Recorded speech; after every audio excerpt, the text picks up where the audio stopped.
ora usah wali-wali papan atas, ringan-ringan ae, sementing bener. Jadi syarat wali wa amal li akhiratika ka'annaka tamutu dan beramallah untuk akhirat kamu seakan-akan kamu mati besok. Jadi di masalah berat ya enteng, wong urip mau napa? Sedina. Apa meneh nek kowe luwih wali meneh, ora nganti sesuk malah. Setiap saat aku iso mati. Berarti nek di masalah kan lep sediluk.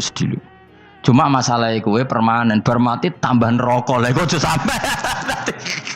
Malah selawase. Lawas. Mulane masalah ning donya tok, ora usah sampe tok akhirat. Ojo.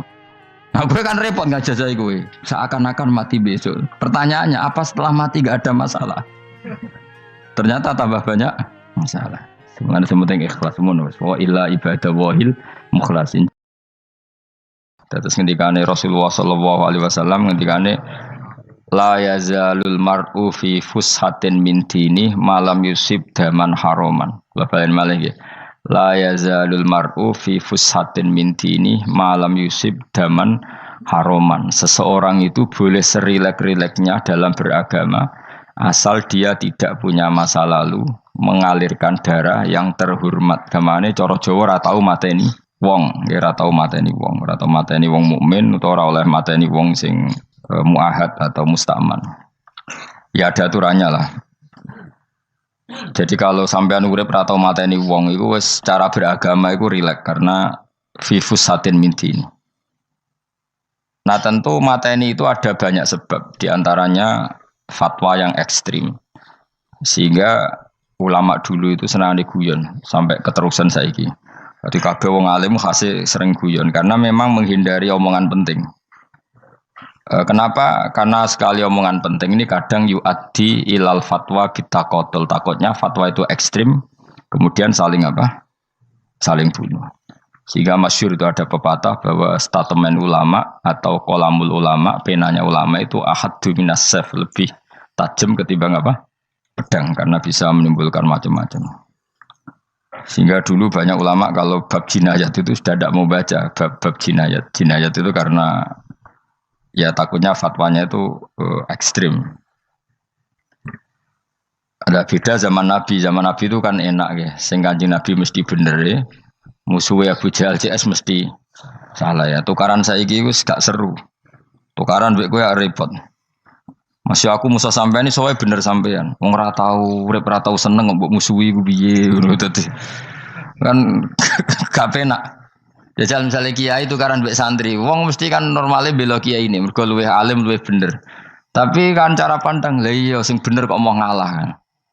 Iso wae sing disalahno pangeran iku sing saiki wong tuwa tukaran mbek anak, kira-kira wong nyalahno sapa? Nyalahno wong tuane apa anake? Cara kowe dadi hakim. Wong tuwa kok wani anak, kualat ngono yo ya lucu. Mestine kan anak kok wani wong. Tapi wong tua kok wani anak, wong tua model opo? Anak wani wong tua ya anak model opo? Ya model milenial, model. Tapi potensinya itu sama-sama salah. Sehingga ulama itu mulai dulu itu menghindari ngendikan penting itu menghindari. Karena ya tadi takut fatwa itu. Saya ulang lagi ya. Jadi seseorang itu selonggar-longgarnya dalam beragama asal tidak pernah membunuh. Tidak memburu darah yang seharusnya tidak terbunuh. Terus kalau masalah ibadah itu Allah ngambilnya sholat. Awwalu ma yuhasabu bil mar'u napa? As-sholat. Pertama yang dihisab itu sholat. Jika sholatnya lolos, maka hisab yang lainnya napa? Ringan. Jempol ngoten. Terus ada hisab-hisab yang di kula waca mungkin sampean iso ngantisipasi hisab. Nah, jadilah tazulu qadama Adam atau qadama ibni Adam yaumal qiyamah hatta yus'ala an arba'in. Pertama ditanyakan dari sifat mudanya, dihabiskan untuk apa, umurnya untuk apa, hartanya dari mana, setelah mendapat untuk apa. Terus wa an ilmihi madza amila bihi, terakhir setelah mendapat ilmu itu apa yang dia perbuat. Mulane ada orang tok ilmu tidak ditakoki wae pangeran ora apa takoki. Ilmu iso nglakoni. Mboten gadah ilmu ya Gusti. Terus serepet sampean. Dunya mboten gadah dunya. Lha apa ning dunya nggih ngentosi mati sing mon-mon niku aman apa? Sebab itu orang fakir itu masuk surga lebih cepat timbang orang kaya kacek pinten 500 tan kita koi. Dia apa boten gak ada nopo-nopo. So ngaji boten. Jadi gak perlu pertanggungjawaban mereka nopo. Sekacau kan. Nah, sementing kalau terang ngeten ya. Niki penting rungokno. Mahsyar iku maknane iku nggon giringan. Terus kiai kuno maknane bayangno nggon mahsyar iku maknane tempat dihalonya semua manusia. Terus mauqif itu tempat diberhentikan, apa tempat diberhentikan. Terus di situ Anda innahum mas'ulun, mereka semuanya ditanya, dihisab. Semuanya dihisab. Terus ngendikane Kanjeng Nabi, hasibu anfusakum qabla an tuhasabu. Menghisaplah diri kamu sekarang sebelum kalian semua dihisab. Sehingga potensi kita ini umat Islam utamanya yang tahu ngaji-ngaji ini, sampean semua dihisab ini kemungkinannya kecil. Karena ketika kowe ning donya sampean sedanteni kan biasa wis donga Rabbana zulamna anfusana. Jadi ya Allah, saya ini benar-benar mendolimi diri kita sendiri. Karena tujuannya hisab itu taubah. Taubah itu mempermalukan mereka di depan umum. Saya ulang lagi ya. Jadi semua hisab itu taubihan, mempermalukan mereka di depan umum bahwa mereka orang yang buruk. Sementara kamu di dunia sudah sering ngaku orang buruk. Selain ya wis rawong akeh, maksud ini kan cerita. Jadi kayak ngakuin apa Rabbana zalamna anfusana. Sehingga ngendikane Kanjeng Nabi sebuti hasibu anfusakum qabla an tuhasabu. Menghisaplah diri kamu sendiri sebelum nanti kamu benar-benar dihisab. Sehingga umatnya Rasulullah itu kemungkinan kena hisab itu kecil sekali karena tadi sudah terbiasa menghisab dirinya sendiri. Apalagi kita, kata Rasulullah, saya dikasih hadiah yang para nabi sebelum saya enggak dikasih hadiah itu. Apa itu? 5 hal itu. Di antaranya apa? Kata Rasulullah, wa utitu khawatima suratil Baqarah. Saya dikasih terakhir-terakhirnya surat Baqarah. Di surat Baqarah itu umatnya Nabi dapat bonus dan ini luar biasa, yaitu ayat Rabbana la tu'akhidna innasina wa akhtana. Ya Allah, jangan hisab kami, jangan beri sanksi kami, jangan azab kami kalau suatu saat kita lupa atau salah.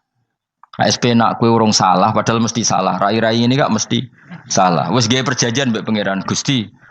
Dalam perjanjian dong, apa? Setiap saat saya salah langsung sepuro. Mohon buatan usah istighfar malih, mohon niki, mohon niku. Deal, soalnya deal ini. Lah itu ngendikane Kanjeng Nabi senyum-senyum senengnya ra karuan. Dan setiap itu dibaca oleh umatku, Allah sudah jawab qala na'am. Jadi Rabbana la tu'akhifna innasina aw akhtana. Terus qala Allah menjawab na'am. Terus Rabbana wa la tahmil alaina isron kama hamaltahu alal ladzina min qablina. Nabi Muhammad jawab, Allah menjawab na'am. Sampai terakhir wa'fu anna, Allah jawab na'am. Kemudian para kiai itu punya kiat supaya umatnya itu hafal itu. Terus jadi bahan tahlil itu masalah ya. Faminhum ya faminhum. Sing tahlil ya ora paham, sing kritik ya ora paham. Alhamdulillah itu mesti padha-padha ra kena hisab. Mergo padha-padha ora napa? Paham. Jadi ora ono barokah kaya goblok wis barokah tenan. Mergo sing lakoni ya ora paham, sing kritik ora paham. Jadi kalimat yang di akhir surat Baqarah itu adalah termasuk hadiahnya Rasulullah yang tidak diberikan pada Nabi sebelumnya. Ini apa ini? Utitu khawatima suratil Baqarah. Saya dikasih akhir surat Baqarah. Gini ku setiap doanya umat Nabi Allah jawab napa? Na'am. Jadi ya Allah la tu'akhidna, jangan kasih sanksi kita innasina au akhtana. Allah jawab na'am. Itu satu. Terus kedua, umatnya Nabi itu kalau dosa itu tidak perlu prosedurnya harus istighfar. Banyak amalan yang menjadikan diampuni. Misalnya kafaratul majlis itu lafadznya agak istighfar. Subhanakallahumma bihamdik misalnya. Dan banyak imatatul adza anit thoriq. Misalnya Nabi pernah cerita ada seseorang yang nakal, kemudian gara-gara menyingkirkan duri di jalan yang ganggu orang lewat, kemudian Allah memaafkan. Ada yang dimaafkan karena ngombeni anjing, macam-macam lah. Kemudian ngombeni santri, macam-macam. Sehingga potensi kita dimaafkan itu tinggi sekali karena ada sekian amal yang itu menjadi sebab ridhanya Allah Taala. Malah kalau dalam dunia wali itu ada seorang wali mau ngarang kitab, kemudian tintanya itu diminum lalat, dia membiarkan tinta itu sampai lalatnya sampai kenyang. Kemudian gara-gara itu dimaafkan oleh Allah Subhanahu wa taala. Banyak sekali. Sehingga potensi kita dimaafkan tinggi. Terus turu sudah ada orang rasani wong enggak macam-macam lah. Iku ya insyaallah disepuro pangeran. Dadi ana wali mergo kakean apa? Turu ditakoki, "Kenapa kowe kok turu wong wali? Mboten siap roh donya, Gusti." "Kenapa?" "Donya wis rusak tok, patok mboten roh, Gusti." Lah iku ya mari swarga napa? Ya swargane wong turu ya kira-kira tok. Tapi jadi umat Nabi itu luar biasa.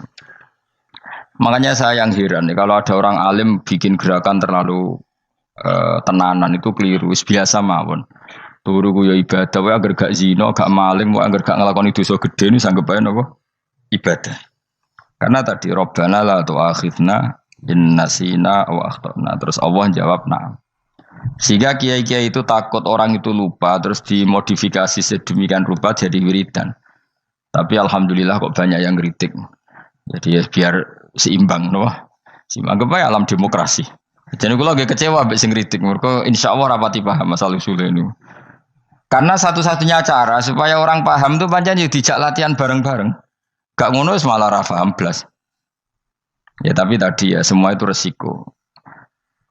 Zaman Nabi Sugeng ana ibadah sunat dilakoni terus Nabi yo duka, kuwatire dianggap wajib. Tapi nek ora dilakoni blas Nabi yo duka, wong sunat ora tau dilakoni. Jadi sudah alhamdulillah sekarang ana sing ngritik, ana sing setuju biar seimbang no. Wong padha ora pahame wae napa? Padha paham. Padahal makna ayat itu luar biasa. Rabbana la tu'akhidna in nasina wa akhtana. Terus kedua, Rabbana wala tahmil alaina isran kama hamaltahu alal ladina min qablina. Ya Allah, jangan beri beban kami sebagaimana Engkau memberi beban kepada orang sebelum kami.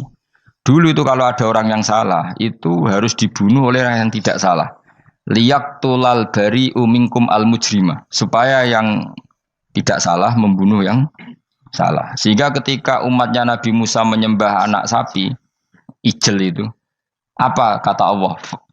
Fatubu ila bari'ikum faqtulu anfusakum. Kamu syaratnya tobat harus saling membunuh, yaitu orang yang terbebas dari dosa itu membunuh yang tidak dosa. Masyhur itu. Terus Allah mengirimkan mendung yang pekat, terus gelap. Ketika gelap itu yang al-bari yang enggak dosa mengeksekusi yang dosa. Sekarang kan enggak, paling tangkap KPK. Berarti penjara mulai suka sisa korupsi jaga. Jadi penak lah pokoknya zaman akhir itu penak. Pemenang saya KPK ini mulai disoal jadi aman akhirnya. Sebuah sing bener di. Ajane ya sing bener ya pangeran. Misalnya rasa KPK lah nak takwa ya rasa korupsi. Kalau KPK dilemahkan nanti yang korupsi marah. Lah masih orang KPK lah nak di pangeran kan ya aman karena korupsi.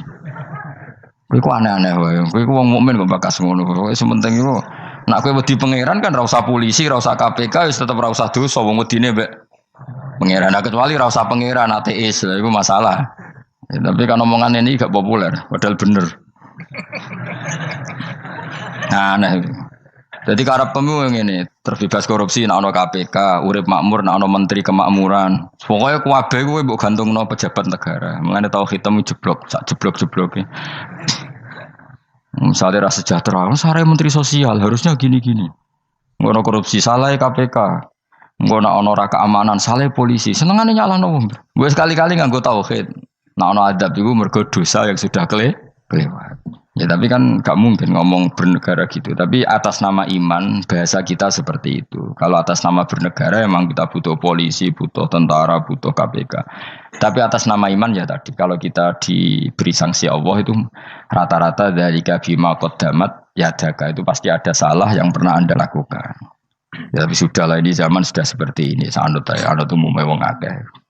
Kalau terang namanya masalah hisab ya. Hasibu anfusakum qabla antu hasabu. Kamu menghisaplah diri kamu sebelum kamu dihisap. Misalnya saya sebagai ulama, tentu hisap terberat saya itu kitmanul ilmi, menyembunyikan apa? Ilmu. Karena ilmu kalau disembunyikan tuh bahaya sekali. Bayangkan di alam fisik. Misalnya ada orang berkebutuhan pada kemaksiatan, terus di situ ditulis bar, karaoke misalnya. Orang bisa ke sana karena ada tulisannya, ada WA-nya, ada alamatnya. Kemudian ketika Anda bisa Fathul Qorib, tidak ada tulisannya.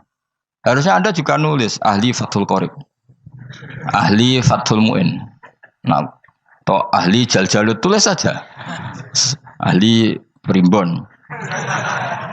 Enggak apa-apa tulis saja. Penerus Ronggo Warsito tulis saja. Zaman gendeng, nara melok gendeng, rakeduman, tulis saja. Tapi barokahnya tulisan itu kan orang bisa tahu. Makanya kenapa banyak orang sufi yang sudah menyembunyikan diri, wanaknya nakal-nakal karena dia disalahkan Allah karena menyembunyikan ilmu.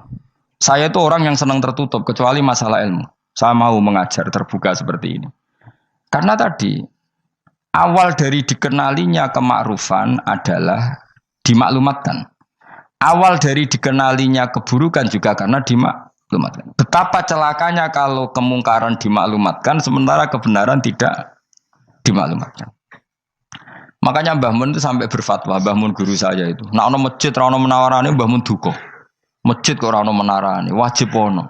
Dulu saya iskal kenapa menara jadi wajib. Tapi setelah saya tambah angan-angan, secara fikih jelas tidak wajib.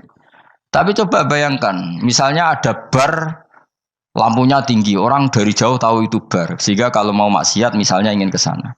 Sekarang misalnya masjid gak ada menara, ada orang ingin sholat, ada masjid tahu orang. Tapi baru kayak ada menaranya kan, tahu. Intinya semua kebaikan itu harus dimanarohkan, makanya manaroh itu dari kata nur, dimenarakan, dari kata nur, dari kata dicahayakan, dimaklumatkan. Sehingga mulai dulu lama itu meskipun humul itu menyembunyikan diri. Tapi kalau masalah ilmu mereka membuka diri. Loh coba kalau misalnya ngaji seperti saya ini, saya tidak terang-terangan jadi orang alim. Sebetulnya nggak baik. Kalau kamu ujub, sombong, aku orang alim itu tidak baik. Tapi kalau kita kan tidak karena ujub tadi, harus memaklumatkan.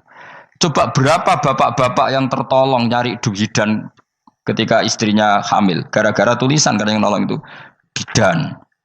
Ya kan, dokter gigi atau kalau enggak dokter ya ahli gigi. Ahli gigi itu yang dipasang tanpa medis itu. Enggak kamu menjadi tahu karena apa coba? Tulisan.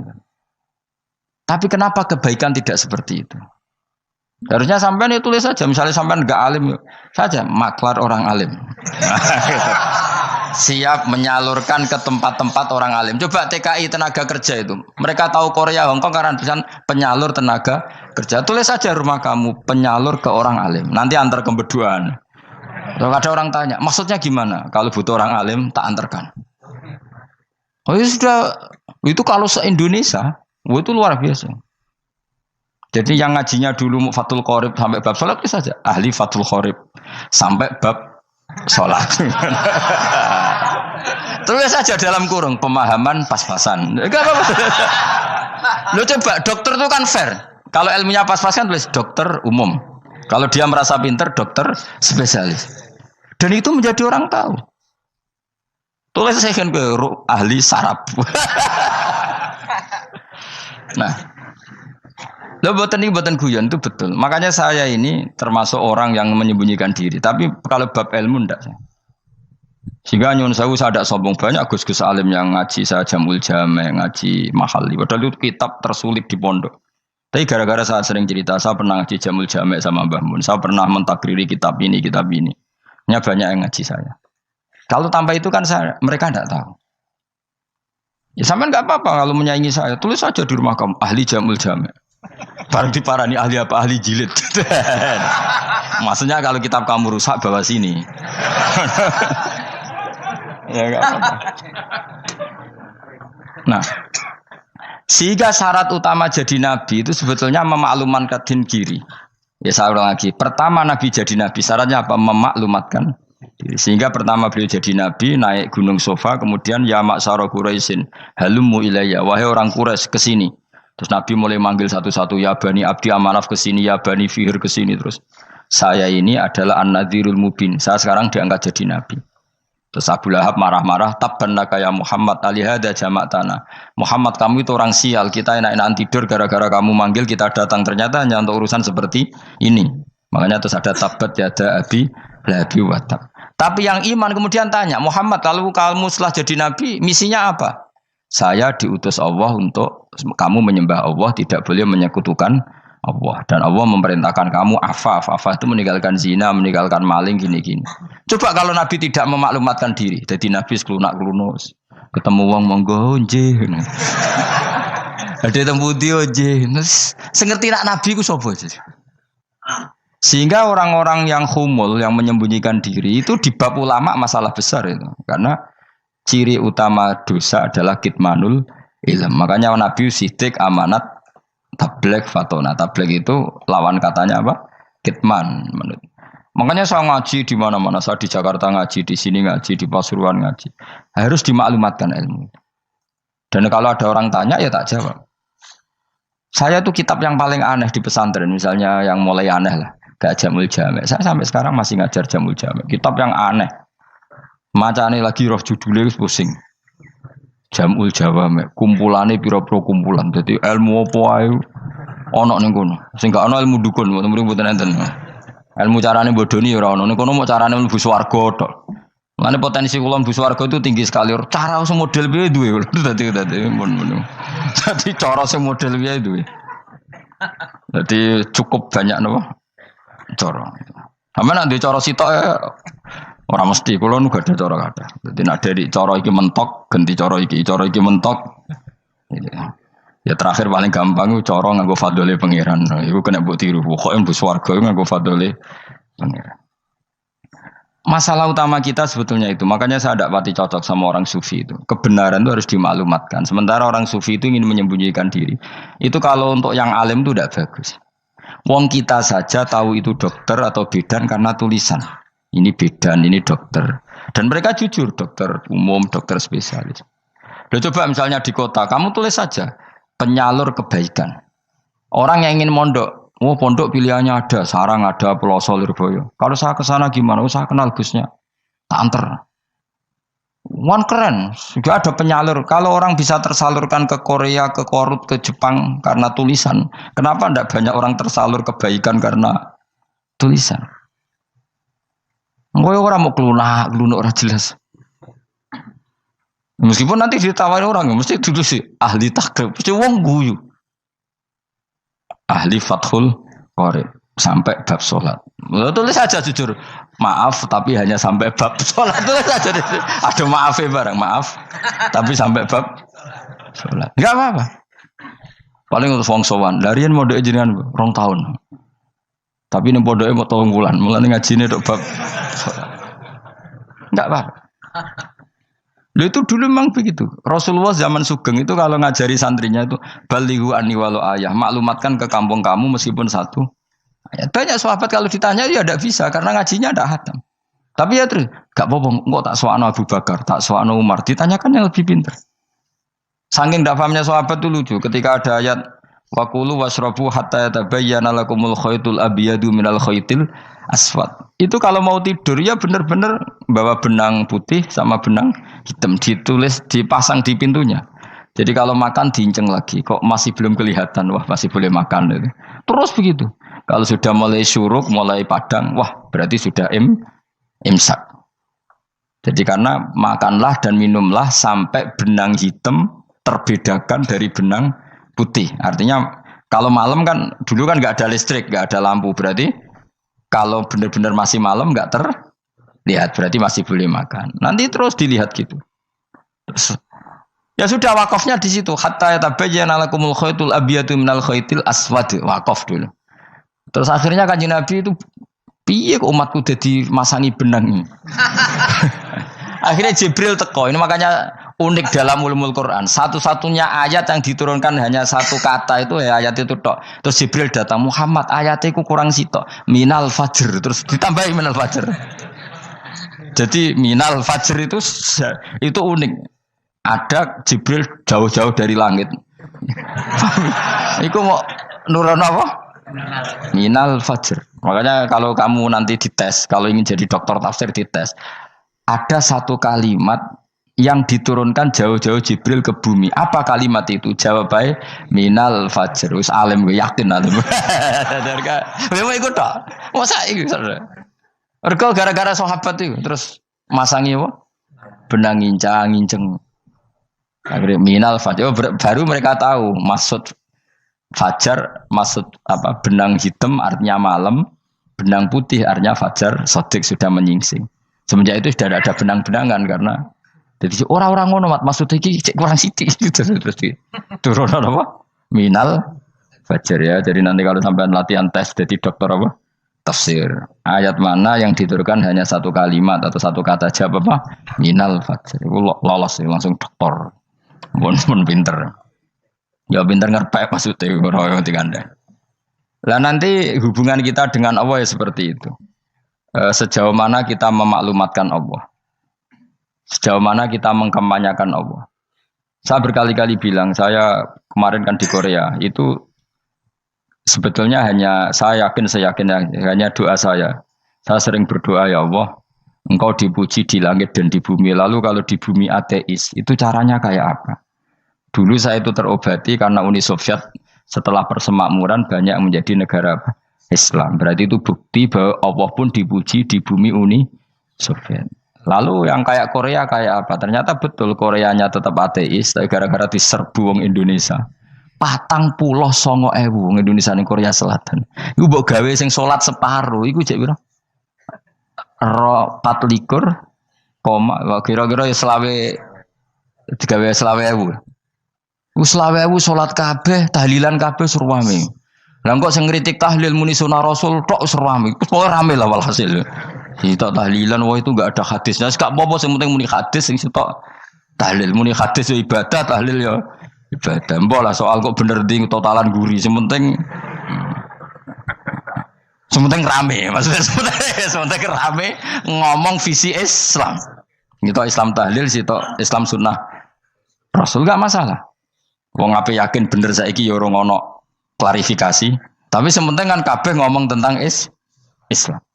Artinya gini, Allah punya cara untuk supaya bumi Korea itu ada yang bertasbih bersujud. Mil'us samawati wa mil'ul. Allah tidak kurang cara. Golek wong kedonyan ditawarik ke sana demi uang. Bareng wis ning kono dielingno pangeran. Segawe masjid, kontrak masjid macam-macam lah, masjid kontrakan ning Korea. Nang kene ra ono masjid. Pusing. Saya pernah ngisi di satu masjid itu gambare pintu gerbangnya bukan salib kan. Ternyata tingkat 1 itu gereja, tingkat 2 bar, tingkat 3 masjid. Kadang ya kebalikan masjid, bar, gereja. Satu gedung. Jadi malaikat saya tidak tahu lewatnya gimana itu.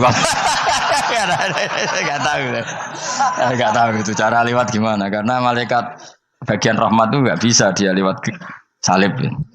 Tapi dia harus menulis ganjaran yang sholat. Enggak tahu saya lewatnya dari mana karena itu.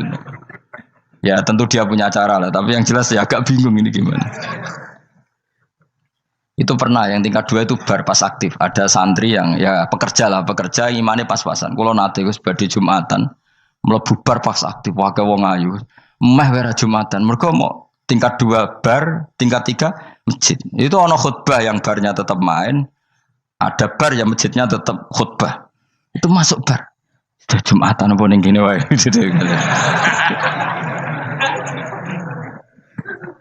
Akhirnya ya di situ beberapa menit terus ada komat Jumatan. Dosa ta Gus ini. Ya aku muni. Ya segelem Jumatan kok apik. Wong mesti dilakoni kok takok dosa ta Gus. Oh raimu kadung lakoni kok takok. Artinya gini, Allah punya cara untuk menyebarkan Islam di Korea. Sama seperti Allah punya cara untuk menyebarkan Islam apa? Di Indonesia. Dulu orang Gujarat, Punjab, ya sejarah ini menurut saya ya tetap sebagiannya benar. Meskipun tidak seluruhnya benarnya sejarah Islam masuk Indonesia rata-rata orang kan menulis pedagang Gujarat, India ke Indonesia dagang karena mereka mukmin akhirnya juga menyebarkan apa? Islam. Itu jelas nyata. Meskipun tidak semuanya seperti itu karena ada yang dibawa Yusuf Baros itu yang muridnya Sayyidina Ali. Terus juga ada yang dibawa beberapa habaib dari Yaman langsung ke Indonesia kayak yang di daerah Tuban itu kan langsung Habib-habib dari Samarkand langsung ke mana? Tuban. Makanya saya bilang sejarah itu semuanya benar karena memang variasi masuknya Islam di Indonesia itu banyak. Jadi itu enggak masalah. Sampean niru sing kedonyan mawon sing luwih gampang napa? Lho nggih to, kayak Jakarta itu kan kota kayak gitu, baru kayak wong kedonyan orang ke Jakarta semua. Gara-gara tahu mondok pedutan tadi ahli Fathul Qorib tadi yang sampai bab salat terus bikin masjid. Iku coba takoki faraid terang ora iso. Pemene takoki muamalah terang ora iso, tapi nak trimo carane salat sing batal apa ngentut roh dene. Aduh. Ilmune kok roh nak nganti bab iku jek roh. Sing batal salat apa jek roh dene. Ngentut nyekel wong wedok jek roh. Tapi mbok ojo takoki sing detail apa? Cara mengenali kiblat dengan hisab ya marosdil kiblat wis ora iso. Atau nganggo komputer, delok. Nganggo jam, nganggo kompas. Padahal ana ilmune ya marosdil apa? Kiblat. Di bulan tertentu, hari tertentu itu nanti matahari tepat di atas Ka'bah. Serang arah iso, nak ngono-ngono niku serang arah iso. Ya saya ulang lagi ya. Jadi kesalahan kita adalah kebenaran itu kita sembunyikan. Padahal awal dikenalnya Islam itu lewat i'lam. Fasda bima tu'maru. Kebenaran harus dimaklumat. Tapi problemnya Islam Indonesia tuh kadang humul tuh bangga. Enggak dikenal orang itu bangga gini. Oke lah, kalau yang enggak, saya sendiri ya suka humul. Sampai sekarang saya suka humul. Saya sampai sekarang enggak suka tamu. Bukan karena benci tamu, ribet. Maksud saya kalau sowan kiai ya ngaji saja, ora usah sowan. Oh ribet. Lha lucu kan, seneng Gus Bak jare wong alim. Terus senenge mau sowan tok ngaji ra gelem iku piye karepe. Wong kok aneh. Iku berarti kalau do karo kowe seneng dokter, di konsultasi obat ra gelem tapi ngajak jagongan. Dok, jenengan tiyang pundi? Jenengan manggen dalam mriki mulai tahun pinter. Lah ya kowe takok dokter kemalan. Mesti nek kowe takok laram apa, obate apa kok malah kenalan. Pindah Jogja tahun pinten, Dok? Dan jenengan kawin mriki tahun pinten. Lha wong jare Gus Bae wong alim kok sowan ngono. Jenengan kelahiran tahun pinten, Gus? Zaman dinosaurus.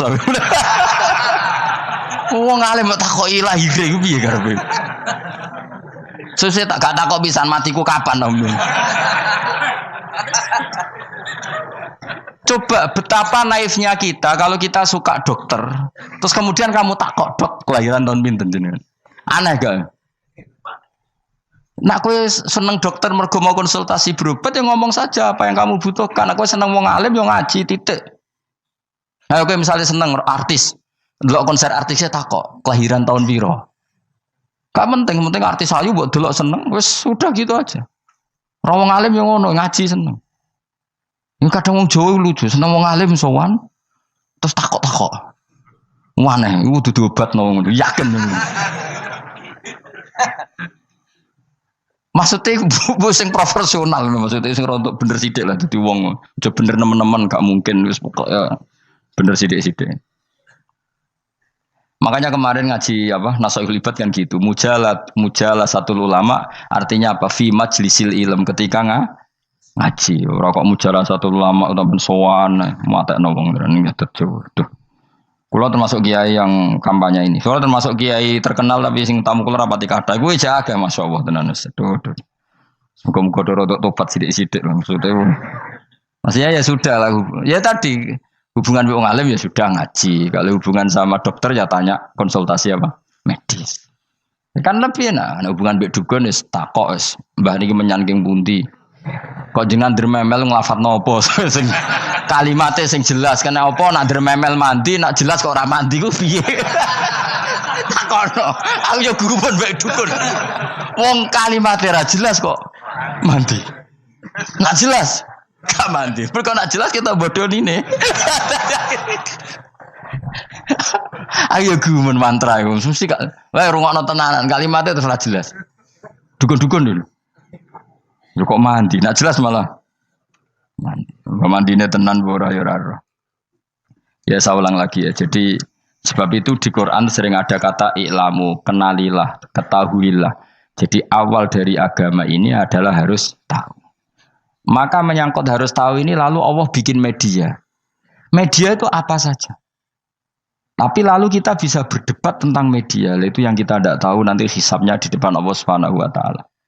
Saya sampai sekarang itu nggak tahu, nggak pernah bilang halal, nggak pernah bilang haram. Misalnya gini ya buat ini dengerin ya. Di Korea ini sering teman-teman cerita.